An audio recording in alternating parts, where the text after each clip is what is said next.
Y en este momento queremos dar una bienvenida especial a Wilman Ordóñez Iturralde. Él es folclorista, así se presenta en muchas oportunidades, pero también es investigador histórico, etnógrafo con estudios en Lima y, por supuesto, con una vida riquísima en lo que tiene que ver con la actividad cultural. Gracias, Wilman, por aceptar esta entrevista. Un enorme gusto. Empiécenos contando un poco su historia. Bueno, yo nazco a la vida de la tradición popular, desde la representación escénica y estética, bailando en mis 13 años, folclore en un ballet local, un ballet de proyección de la cultura músico-danzario de acá del litoral ecuatoriano. Pero no solamente bailaba, ya estaba pensando en lo que había detrás del baile. Más bien estaba pensando primero, porque yo recuerdo que cuando ya ingresé al primer año de colegio, tenía una gran necesidad de, a través de la poesía, contar, decir algo, es decir, a través del lenguaje y de la palabra, ¿no?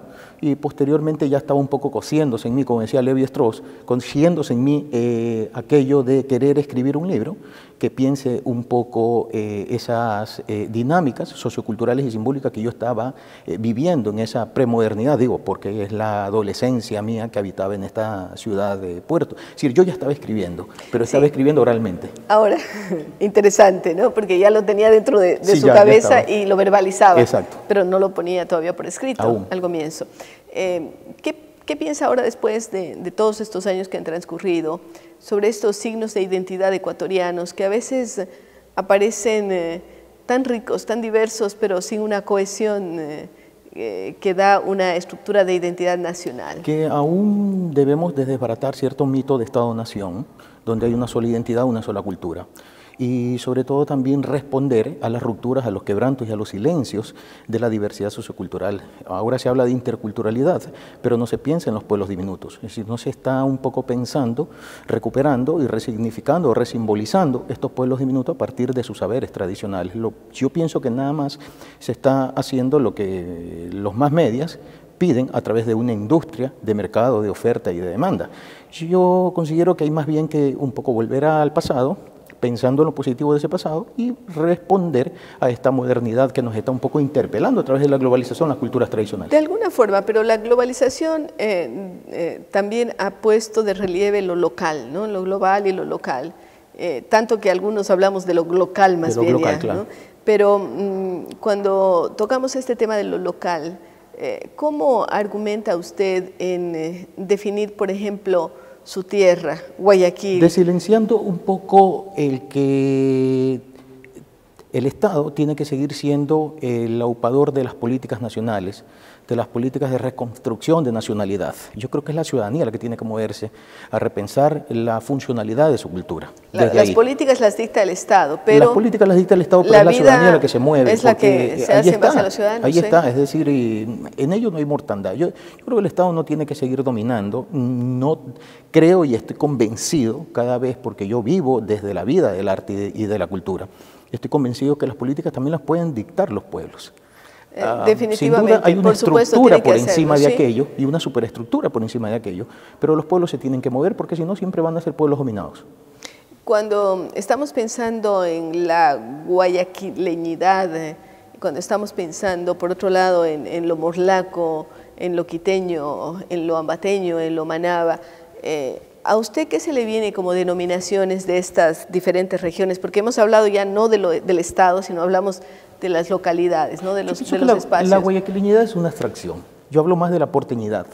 Es decir, la porteñidad que fue recuperada en la... ¿Por qué diferencia porteñidad de Guayaquil? Porque porteñidad solamente hace referencia al puerto, pero Guayaquil es más que puerto. No es cierto. Yo creo que la porteñidad es más bien un símbolo de la cultura, de una seña de identidad. Pero tan porteño puede ser Guayaquil como Buenos Aires. Sí, exacto, pero también tan guayaquileño no podemos ser todos los que habitamos o nacemos en Guayaquil. Es decir, pienso que a partir de una abstracción de la guayaquileñidad, yo creo que hay que reponer un poco el concepto moderno de porteñidad. Yo tengo un libro casualmente que estudia la porteñidad a partir de las diferentes relaciones de señas y de identidad de esa porteñidad. Es decir, ¿cuáles son las señas de identidad? Como un poco desde la subalternidad, desde el margen, desde la periferia.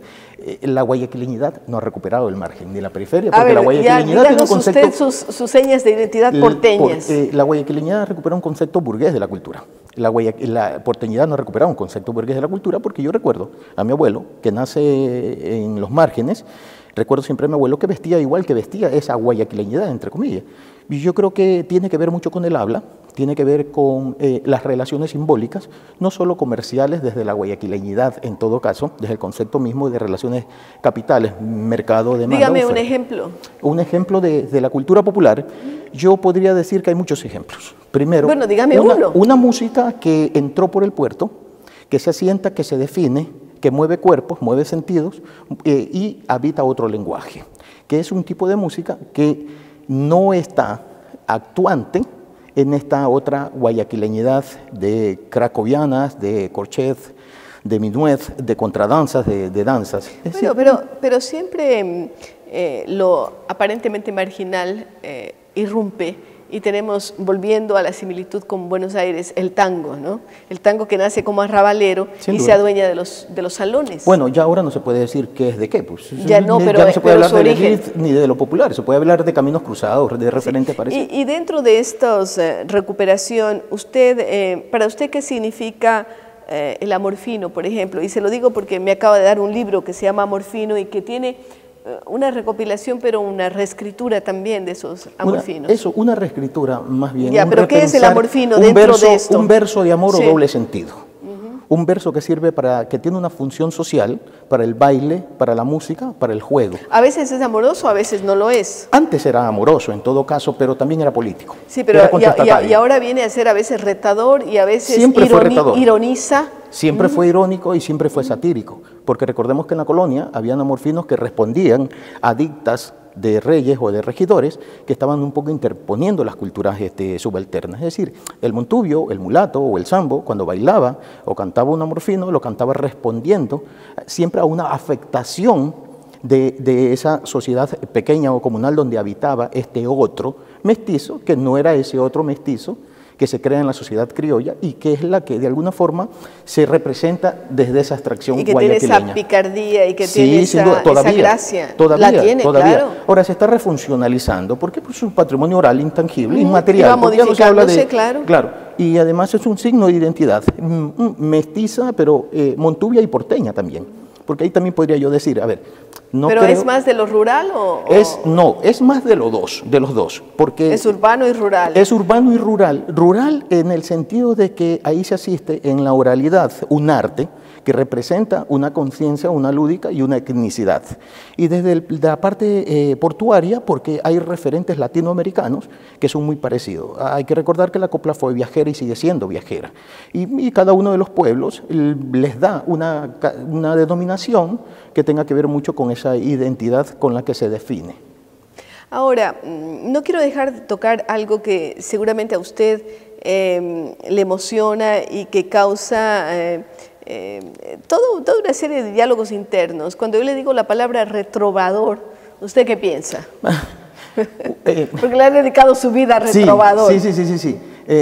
Pienso en que todavía es un proyecto que propone un cambio positivo en las mentalidades locales. Ya, más de 30 años. 28 años con retrovador y yo más de 30 años como investigador. ¿Y cómo va haciendo esa retroalimentación y ese impacto en la sociedad? Bien, volviendo a pensar un poco ese pasado que habita este presente y este presente que tiene que un poco asumir a conciencia sus pequeñas movidas humanas y sus pequeñas movidas capitales y culturales. Yo creo que desde ahí Retrovador le ha apostado mucho, sobre todo a la vindicación en el marco de un proceso campaña, porque no es que nosotros hemos descubierto la pólvora. La pólvora, creo, la descubre Rodrigo Chávez González, Rodrigo de Trán, fue un patriota y federalista guayaquileño, en ese tiempo lo consideraban un loco, porque respondió negociando con ese poder dominante de la cultura local, con ese otro que estaba invisibilizado, como era el montubio, ¿no? Un poco negoció y puso en escena, a través de una fiesta regional el 12 de octubre de 1926, lo montubio en la ciudad, es decir, en la escena social lo puso y después los medios, a través de Rodrigo, lo puso ya en la escena oral. Es decir, allí ya nosotros podíamos hablar de ese otro mestizo que estaba aquí, que era parte de toda esa sociedad criolla que habitaba el capital del cacao, de la tagua, etcétera, ¿no? Y que de alguna forma forma no queríamos ver, vivíamos a espaldas de ello, ¿no? Claro, pero sí, algo que caracteriza a la sociedad ecuatoriana actual es el mestizaje, ¿no? Yo me asumo mestizo y me asumo sin complejos, sin vergüenza, soy mestizo, pero soy también montuy. Por más que se diga de orígenes y qué sé yo, todos culturalmente somos mestizos, porque estamos hablando una lengua, porque tenemos herencias de todo tipo, ¿no? Y porque somos el fruto de esa mixtura. ¿Qué es lo que tiene en mente Wilman Ordóñez para el futuro? ¿Qué es lo que va a seguir haciendo? ¿O va a asumir como nuevos retos? Como nuevos retos, crear una historia pensada, analizada, desde el aire. Yo siempre digo, cada vez que vuelo, yo digo, quiero pensar la ciudad-puerto desde el aire.